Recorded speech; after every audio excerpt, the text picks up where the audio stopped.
What's up, guys? Derek, moreplates.com. Today we're going to be talking about a very interesting case report that was brought to my attention about a 14-year-old girl who was using Anadrol for over 6 years straight. So basically what outcome that had in terms of basic health markers is what we're going to be delving into. So the case report is called Multiple Hepatic Adenomas Caused by Long-Term Administration of Androgenic Steroids for Aplastic Anemia in Association with, and this is so fucking hard to say, familial adenomatous polyposis. I've tried looking up how to pronounce this, and even when I hear it being pronounced and I try and say it, it sounds like a fucking Harry Potter spell to me. So familial adenomatous polyposis. Anyway, that's the case report title. So basically what we have here is a rare case of hepatic adenomas in a 20-year-old Japanese girl treated for 6 years with anabolic androgens for aplastic anemia. In a review of the world literature using computer Medline search, we found only 17 cases of androgen-induced hepatic adenomas published between 1975 and 1998, blah, blah, blah, referred to us because of liver lesions detected during a follow-up examination for the Harry Potter spell. After being diagnosed with aplastic anemia at 14 years old, she was treated with Oxymetholone. So this is Anadrol at 30 milligrams per day for 6 years straight. Laboratory evaluation revealed normal liver function. Ultrasonography and computed tomography demonstrated multiple liver lesions. Histopathological examinations of biopsied specimens from the liver tumor showed hepatic adenoma. After the patient was diagnosed, the Anadrol was tapered off. Patients taking anabolic androgenic steroids should be carefully monitored, blah, blah, blah. So this report may be helpful in identifying the population who is at risk for developing hepatic sex hormone-related tumors. So what is a hepatic adenoma exactly? Basically, it is a benign liver tumor. So this basically grew on this girl's liver from age 14 to 20. And the speculation around it is whether the Anadrol contributed to this or not. And I'm going to get into the details of the case report a bit here, but one thing we do know about Anadrol, not only that it is 17-alpha alkylated and it is liver toxic, but it's also unique from other anabolics in that it essentially inhibits the hepatic metabolism of estrogen in the body, which is really interesting. So this is sort of what contributes to its inherent estrogenic effects despite not being a substrate for aromatase. So as you probably know, Anadrol does not convert to estrogen on its own. It's not a substrate for aromatase. However, it does possess inherent estrogenic properties, which, are largely, no one exactly knows the reason for why these occur. And the root of the issue more than likely has nothing to do with the enzyme aromatase at all. It has more to do with the hindrance of the hepatic metabolism of sex hormones, which is largely what exacerbates the estrogenic side effects of other hormones used in conjunction with the Anadrol, not as well as potentially whatever is endogenously in the body to begin with. So this is where the co-administration with other anabolics starts to present side effects that otherwise may not even be an issue with the hormone to begin with. It's almost like when you see Test and Deca being used together, and Deca on its own behaves completely different than when it's used in conjunction with testosterone, and it's often blamed for things that it's not necessarily inherently responsible for. It gets a bit complicated, but essentially this is part of the root of the issue with Anadrol itself, is its effect on hepatic metabolism as mentioned. So getting into the case report here. So she was diagnosed with aplastic anemia and was treated orally with 30 milligrams per day of Anadrol for 6 years, which is not a small dose. And that's actually a very androgenic hormone still, despite, it being more tissue selective than testosterone as the base androgen.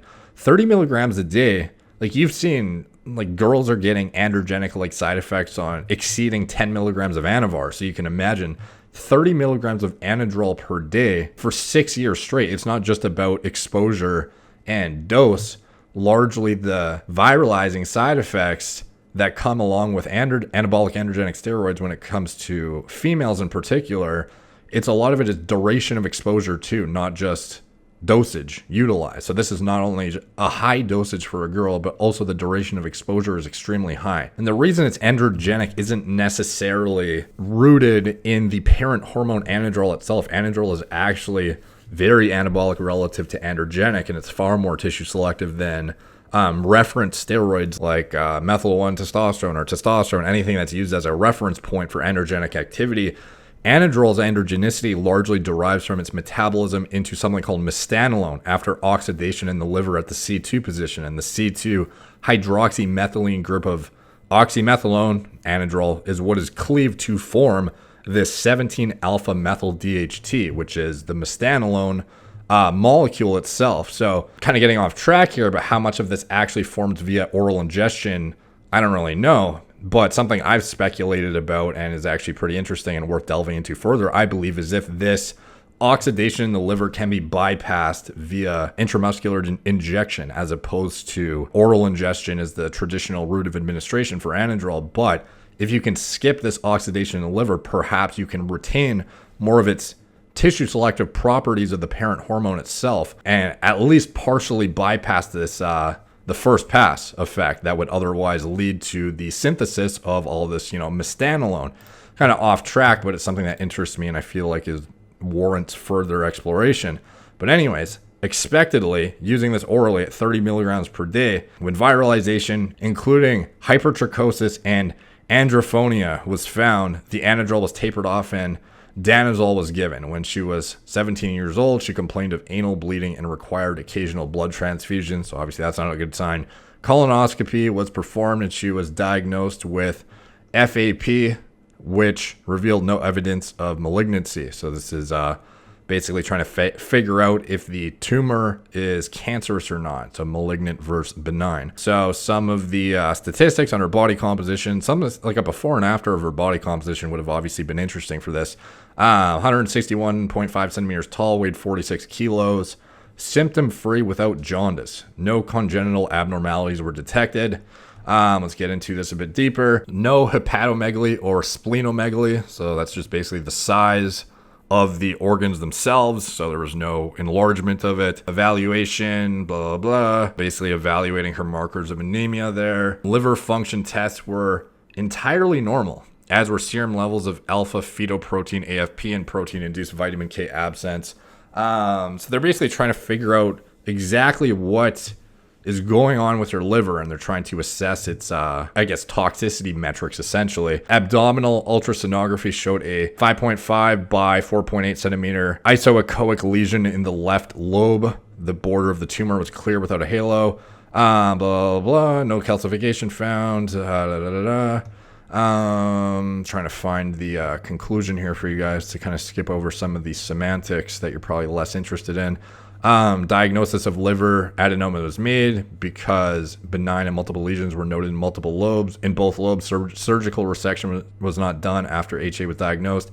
Anadrol administration was tapered off and the patient showed no relapse of aplastic anemia. Follow-up. US and CT over 2 years has shown no remarkable changes in the lesions, and the patient has remained asymptomatic without hormone therapy. Hepatic adenomas are uncommon. Benign neoplasms are usually occurring in young women who take oral contraceptives. Blah, blah, blah. And honestly, I largely speculate that this is the first pass effect that, some of these birth control modalities are often seen as, side effect free, but they're actually extremely harmful and are often, seen as just, this is something you do and everyone does it and it's fine and it's, FDA approved and this is like the side, most people are going to be side effect free for the most part. In reality, girls are taking anabolic steroids essentially to castrate themselves until they're ready to have children. So this is not something that is, and it's also not liver stress free. Like the difference I've elaborated many times on oral versus transdermal versus injection routes of administration for exogenous estrogen and stuff like that, and the effect it's going to have via the first pass, the stress it's going to have on different biomarkers as well as the liver. There's a lot of things to consider that are often overlooked in birth control therapy, which is a bit off track, but relevant nonetheless because it involves the stress in the liver and organs and the hepatic metabolism of these sex hormones. So incidence of HA has greatly increased in the US in association with the widespread use of oral contraceptives. So, is there a coincidence? I don't think so. Casual relationship of contraceptive steroids to HA has been strongly supported clinically by the prevalence of HA in women.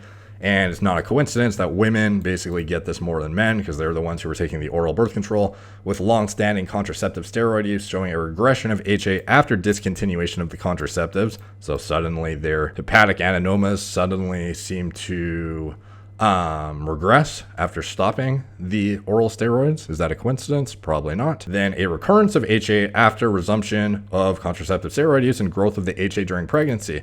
Also diabetes and insulin resistance and stuff like that is going to be a risk factor for the development of it. And these things are all tied together, things to do with SHBG, things to do with the hepatic metabolism of sex hormones, liver stress, organ stress in general, blah, blah, blah. Many authors have strongly suggested that androgen may play an important role in the pathogenesis of HA. And this is not just like androgens, because some people may say, like guys are more at risk then. It's like, no, it's the oral ingestion of these medications essentially. Because many tumors regressed on cessation of androgen therapy, some explanations have been postulated. The pathogenesis of androgen-induced HA. Since these receptors mediate the action of sex hormones or androgenic steroids on the neoplasm or adjacent hepatic, blah, blah, blah, known to toxic effects.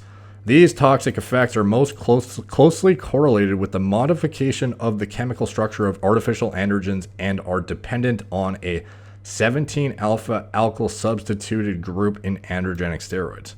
So this is more or less the exact same thing you see when people take oral agents for performance enhancing use, but to a bit of a lesser extent because they're using far lower dosages for birth control relative to a guy taking a shit ton of steroids to get jacked. So how's this all, relevant or anything? To me, it's just interesting case report because this chick is 14 years old for 6 years on Anadrol at a dose that men would use for performance enhancement. So it's not really something to justify, she survived and she's fine, her liver didn't disintegrate for 6 years. It's certainly not the conclusion that should be drawn from this. Rather, it should just be understanding the mechanism of action, the pharmacodynamics and pharmacokinetics that go on after ingestion of these compounds and sort of understanding further the kind of risk you put yourself at and what kind of effect it has downstream, because this isn't something that she is going to not pay the toll for in any aspect whatsoever, despite her, it's not like she died from this. However, it's I'd be interested to see a follow-up too. So this was received in 1999. I'd be interested to see a follow-up that would make her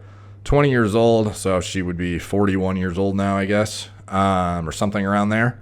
So that'd be interesting to see a follow-up. But yeah, something just more interesting tidbits, if anything, not conclusive evidence to draw for or against androgen use at all. It's more so to understand what actually happens and how, patients taking anabolic androgenic steroids should be carefully monitored, especially for tumor markers and blah, blah, blah, and should be checked for the literal development of liver lesions as a result of oral anabolic steroid abuse, because this is what potentially could happen at a dosage much lower than what many men are using. And obviously most guys aren't going to abuse this for 6 years straight. However, it's worth noting that what can happen nonetheless and relating it to performance enhancement practices, because things like this often go overlooked entirely. So take from that what you will. Let me know what you guys think in the comments down below. Not really anything to, some people are going to say, look, this just proves how safe Anadrol is. And some people are going to say, this is why you have to be cautious and choose your compounds wisely, or this is why